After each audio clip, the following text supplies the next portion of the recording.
Hi there, traders. This is Brad Gibble with the FX Market Insight for Friday, the 24th of April. All right, now as we look at the general news, there hasn't been much activity through the Asian session. Equity markets, it really comes back down to that sort of driving force. Equity markets were pretty much flat, as you like, probably ever since the whole pandemic started. So looking across the general news, there's not much out here, right? I did hear something funny a short while ago that Donald Trump thought, well, if you could inject disinfectant into people, wouldn't that clear things up? Now, that's what we're dealing with.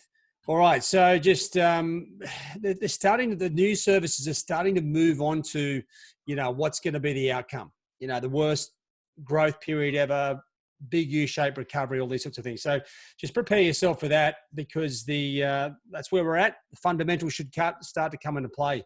Now, just bring you across to the what I would call my dollar page. Here's the US equity markets, right? So pretty much flat as expected. I mean, not as expected, but the Asian markets, that's sort of reasonably flat as expected.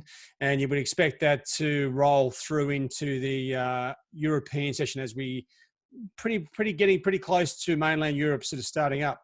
The major currency pairs, well, since the 5 o'clock roll in New York, very, very small moves here, right? So just keep an eye on things there. The dollar index slowly moving higher, but it's not really setting the place on fire.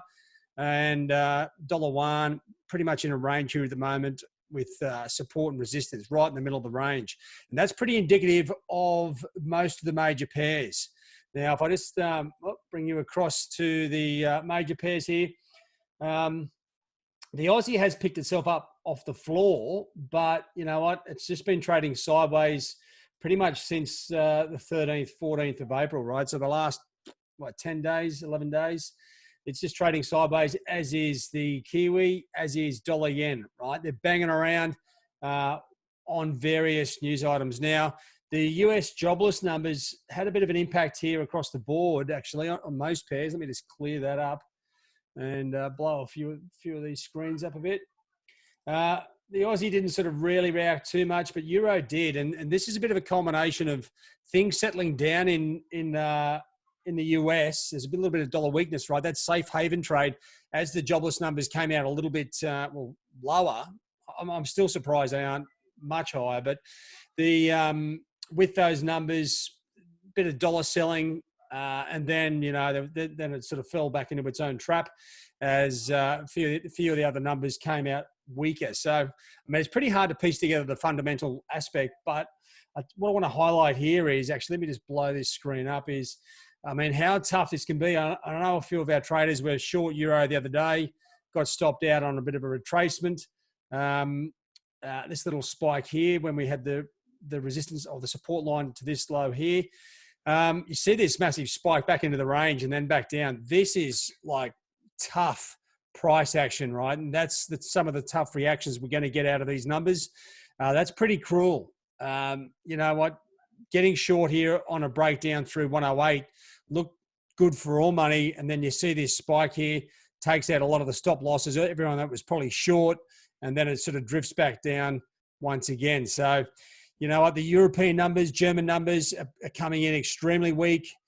Weakest consumer sentiment of all time and all these sorts of things. So Euro, I still like Euro lower, right? And this is probably my preferred trade of the day, if anything, is I'm just getting rid of that old support line, which was sort of acting as resistance.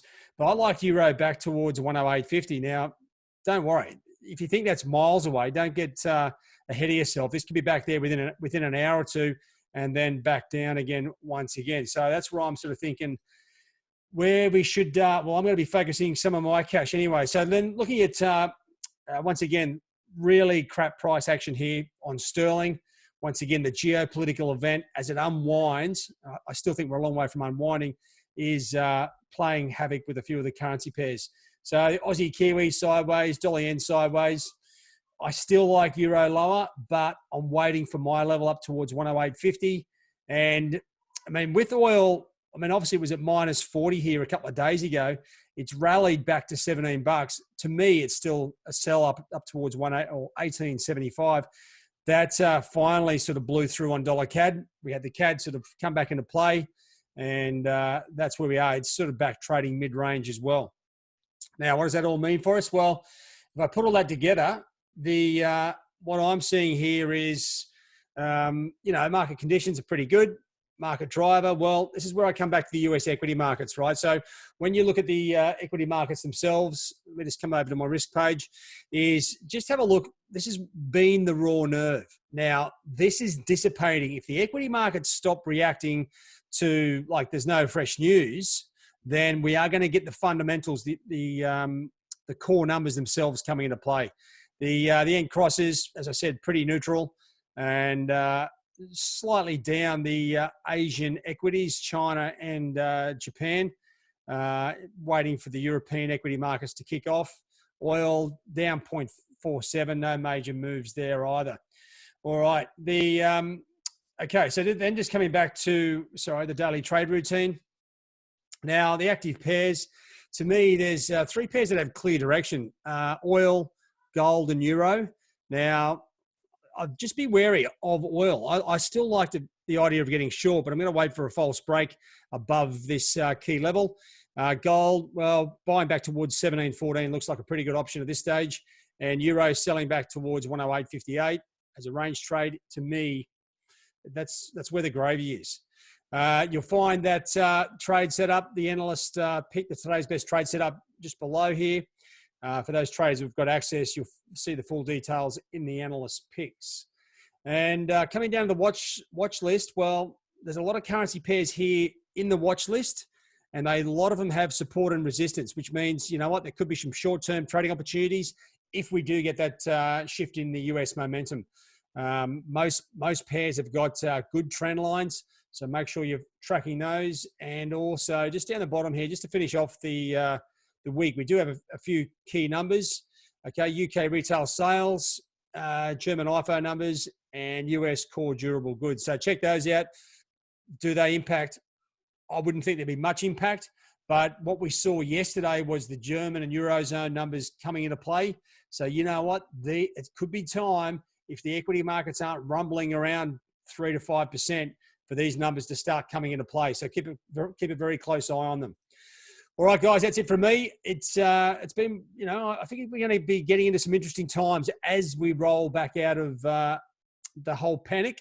It seems like globally the foot's been taken off the throat. I think we'll start to see some of these lockdowns roll back out the other way.